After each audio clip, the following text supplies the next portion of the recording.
Friday, 13th February 2026 marks 50 years since the assassination of Nigeria's former head of state, General Murtala Ramat Mohammed. He was known for his courage, discipline, and vision, a man that implemented sweeping reforms and left a lasting impact on Nigeria's political landscape.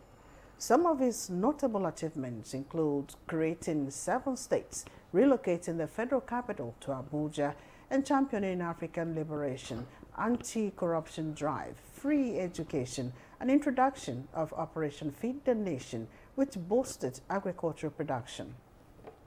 Nigeria Today will be discussing the leadership impact and vision initiated, which has continued to inspire Nigerians. Welcome to the program. I am Nina Daniels.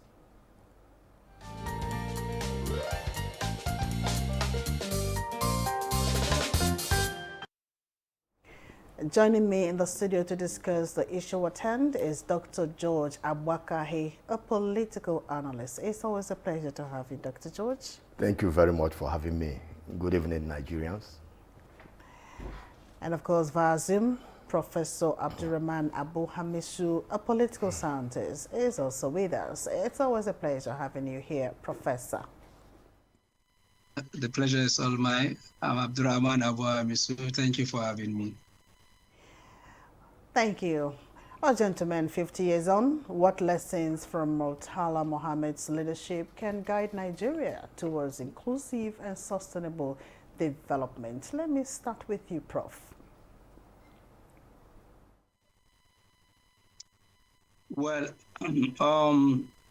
Murtala's leadership did not stem from a vacuum. Murtala's leadership style, the courage you talked about, the forthrightness, the vision, came from a certain position. Murtala came at a point that we were talking about African liberation. We were talking about African solution to African problems.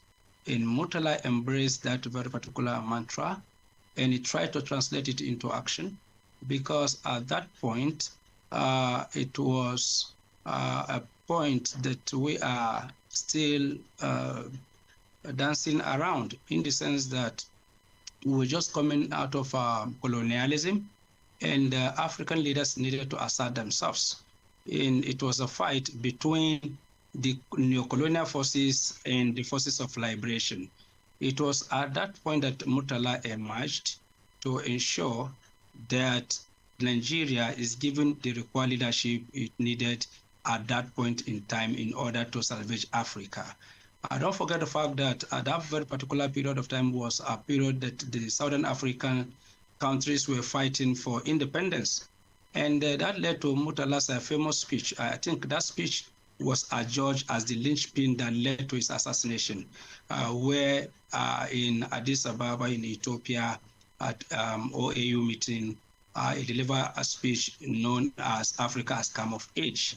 And he made it clear, because before that very particular meeting, the president of the United States of America was calling African countries to support the white minority in Rhodesia, the present-day Zimbabwe, and other places around Southern Africa. And Murtala went to that very particular meeting with a very clear mind, with the boldness that it required to send that very particular message that, look, Nigeria is no longer, or Africa is no longer under orbit of America or any other Western country to dictate to Nigeria.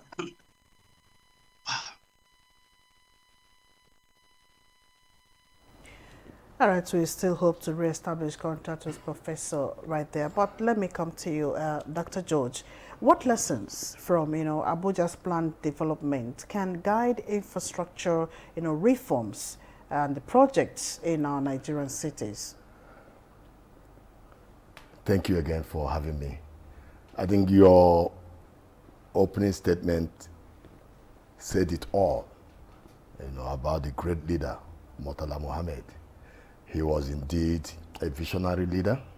He was very dynamic, and he played a huge role, in the transformation of this great country and Africa as a whole, just like the last speaker, Prof, talked about.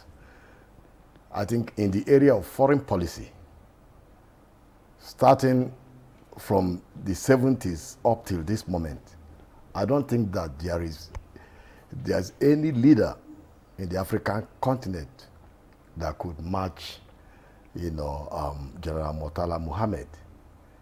He made Africa, to be looked at as a world continent in such a way that you remember the famous speech which the Prof talked about, where he said that Africa should be able to take care of their own problems, that global powers should not interfere in African issues.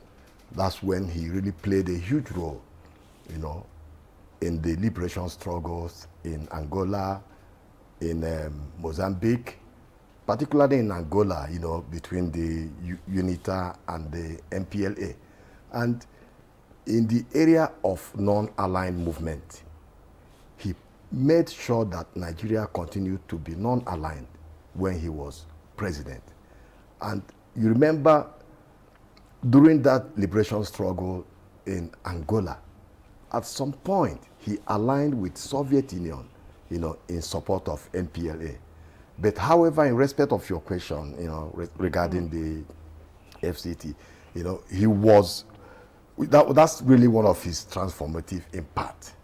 He was the first, leader that really initiated, the issue of federal capital coming to Abuja, from Lagos. That's one of his greatest legacy. And we all know how Abuja is today. Without him, there may not have been Abuja. So there are a lot he did. Other legacies include 7 universities. Immediately after the Civil War, he established 7 universities, I think in Calabar, in Port Harcourt, in Ilorin, in Sokoto, and some other places. So that's a lot of things he did. Sweeping reforms in the civil service, even though a lot of civil servants were purged, due to, corruption and other issues. But I think he made a great impact in the area of civil service reforms. All right, Doctor. Before I go back to Prof, how can Nigeria today draw inspiration? I mean, he was a great man. He left legacies. So how can we draw inspiration from his reforms to strengthen, the current governance? You know very well that during his regime, short-lived regime for, I think he ruled for 201 days, he talked eloquently and worked, in respect of fighting against corruption. And you can agree with me, most Nigerians can agree with me that during his own time, he fought corruption, head on, even to the extent that, the issue of corruption, reduced, during that period. So it's really a lesson, for the current leaders, to really work on. And I believe truly that the current president is also, in that light, working assiduously in the area of corruption, but more importantly, in the development of the Federal Capital Territory. We love him, hate him. He's doing a great job in the Federal Capital Territory. Yeah. And this is a borrow from Murtala Muhammad, That was the vision of establishing a Federal Capital Territory in the middle, in the center of this great country. Okay, thank you so much. Professor, I'm sure you would like to add your thoughts to that question. How can Nigeria draw inspiration, from Murtala Muhammad's reform to strengthen efficient governance? Well, unfortunately, what is happening in Nigeria today is a betrayal of Murtala's vision, his principles, his commitments, and what he stood for. First of all, the difference between Murtala Muhammad and his peers, including my generation, is the fact that he realigns the philosophy that's supposed to underpin governance in Nigeria, from the pursuit of personal interest to the pursuit of collective interest of the people. Murtala acted selflessly without any benefit whatsoever as part of the consideration that led him to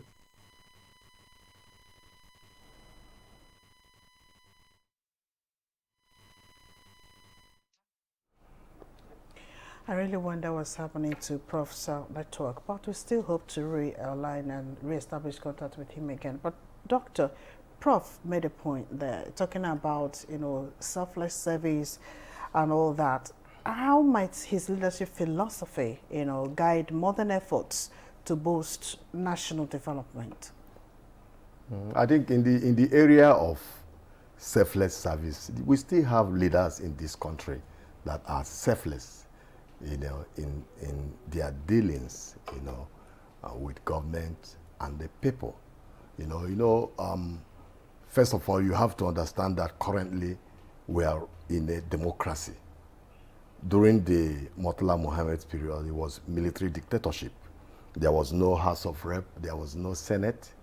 So it was like an authoritarian kind of regime, But I believe, we still have leaders. The current president, in terms of, his commitment to the peace, unity, and stability, of this great country, is somehow interwoven, with that of Murtala Muhammad, in 1975-76 period. All right, gentlemen, at this point, we have to take a breather. We'll be right back with more. Do stay with us. The implementation of the ruling is also dependent on another aspect or another arm of government. Nowhere in the world will allow, under digital economy, for banks not to be dispensing domestic currency in that economy. What will make this one different? We want to know what they do as occupation. All of these are attributes that our questions have been designed to investigate. In a few days to come, you see that we are all around their own crannies and everywhere in Nigeria, telling people to cooperate. Welcome to Nigeria Today.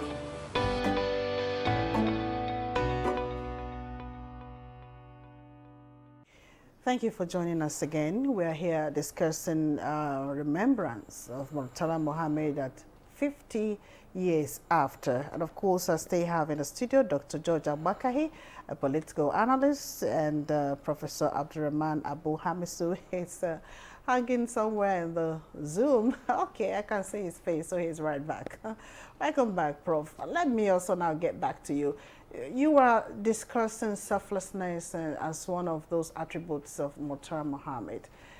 Can you go ahead with your input? Okay, I think Murtala Muhammad represent the last protege of the post-independent Nigerian leaders that started the struggle for liberation of Nigeria. Murtala Muhammad remains one of the leaders in Nigeria that never left any mansion whatsoever. Huge bank account, investment in dollars. After all, he fought the white men, so he was not their darling. Secondly, Murtala Muhammad was somebody that was really very ruthless with anti-corruption. Murtala Muhammad never pat his friends on the shoulder for corruptly enriching themselves. So the kind of cronyism, the family enterprise we are witnessing today, where father, mother, children are being prosecuted for corruption, Murtala was above that. So when you're talking about somebody who is selfless, who is committed to Nigeria, and I said it from the very beginning, what Murtala did first was to convince himself that I wanted to change Nigeria, and what do I need to do? Is it Nigeria first or the personal interests of Murtala first? And then today you find a situation in this country where items that are not in the budget are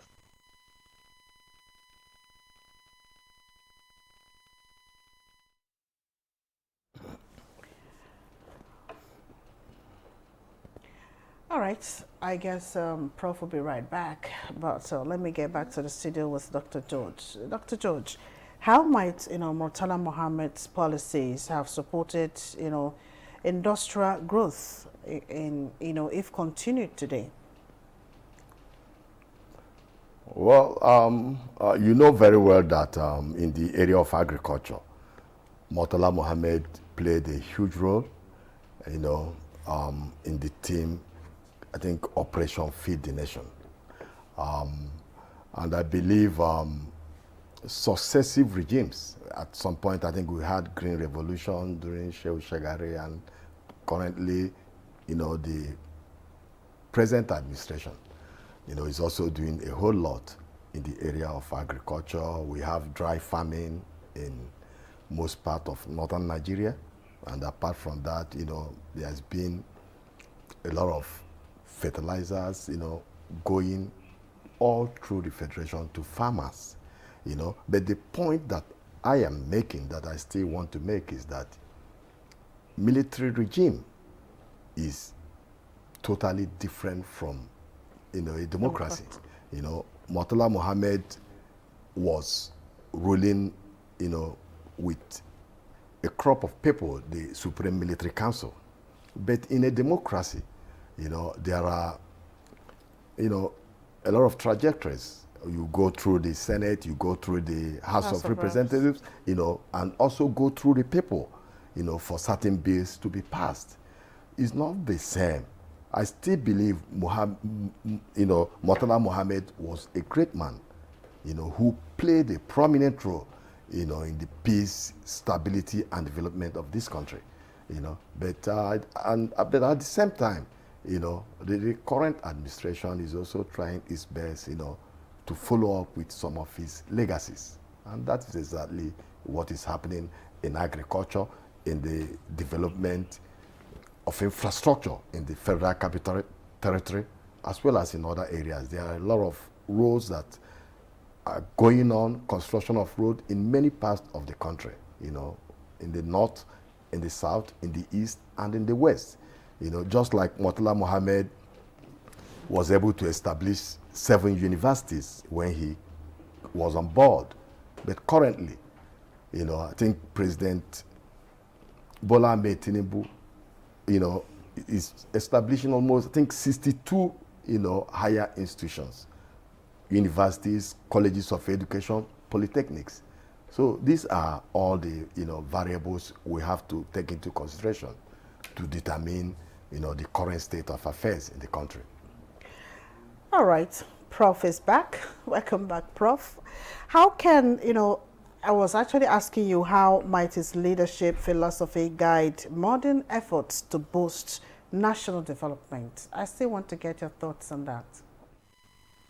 You see, let us not deceive ourselves. Whatever infrastructure or institution we want to build in Nigeria that is devoid of anti-corruption is not going to lead us anywhere.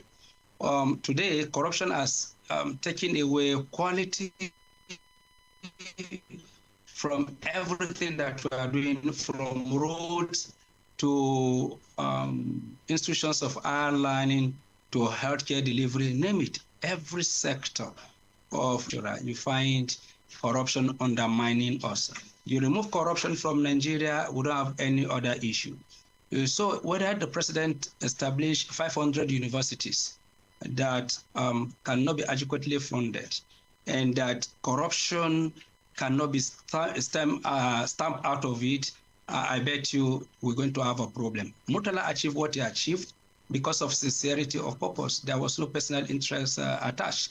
Today you have a situation, the president says we should establish a university as a sitting political office holder. I will take it to my village.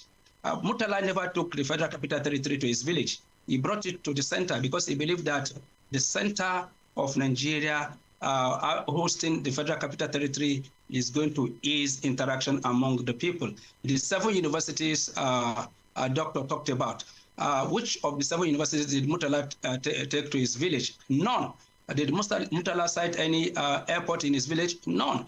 So when we're talking about leadership philosophy that is committed, that is disciplined, that is developmental, it is about the people. It is not about me. We have a situation, even under former President Jonathan, universities were established across Nigeria. Well, what did we do? We took those universities to our villages, even if the population is not there. Some of the universities today go there, Nigerians cannot access it because of insecurity. So what are we talking about? So we're saying that any leader that feels that Nigeria should develop, for instance, if Aba can be made to become the garment complex of Nigeria, why not? because they possess the capacity. They have all the infrastructure to support that very particular trade.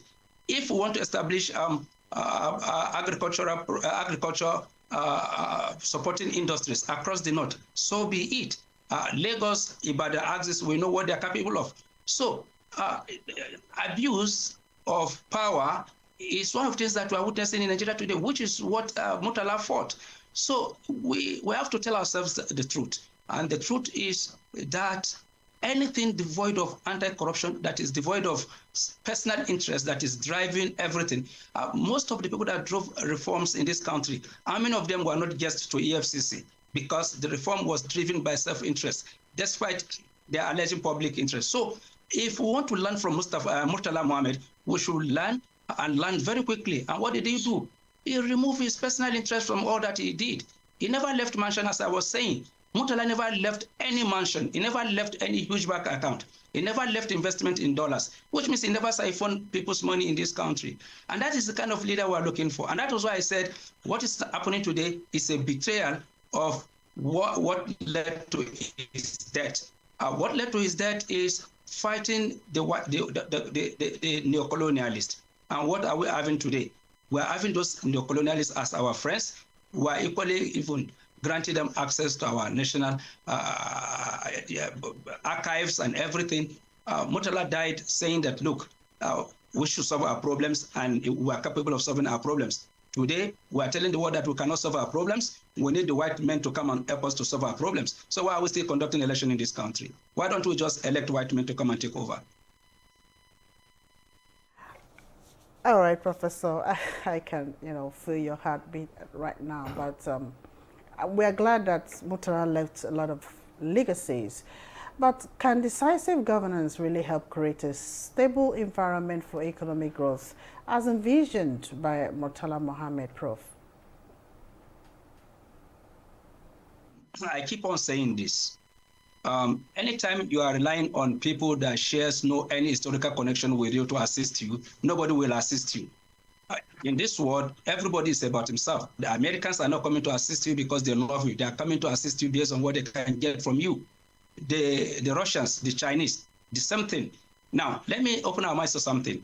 When Mahathir took over in Malaysia, the World Bank, IMF visited him, and they came with a lot of jargons to confuse him.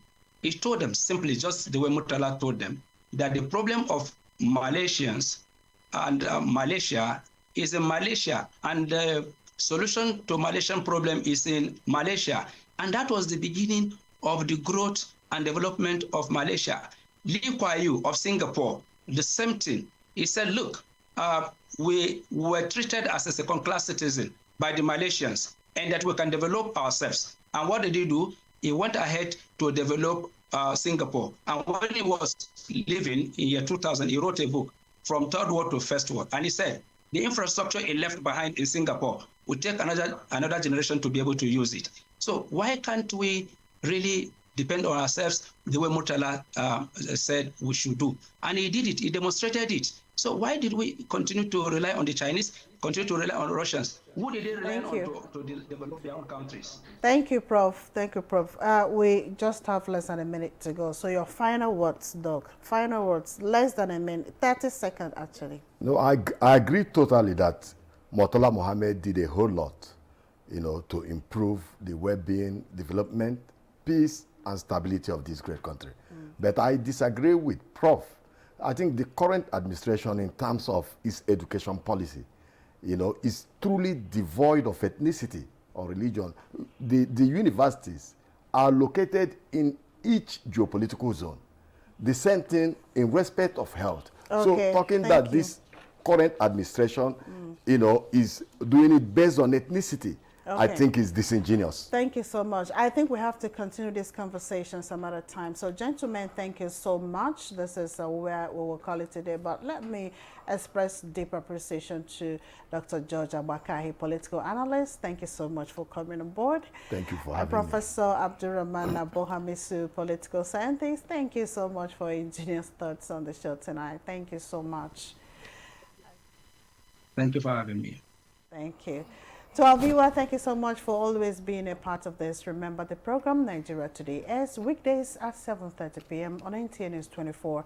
You can also watch a repeat at 10 o'clock in the night, as well as other episodes on www.youtube.com/NTA News 24 Hub. I am Nina Daniels. Enjoy the rest of your day.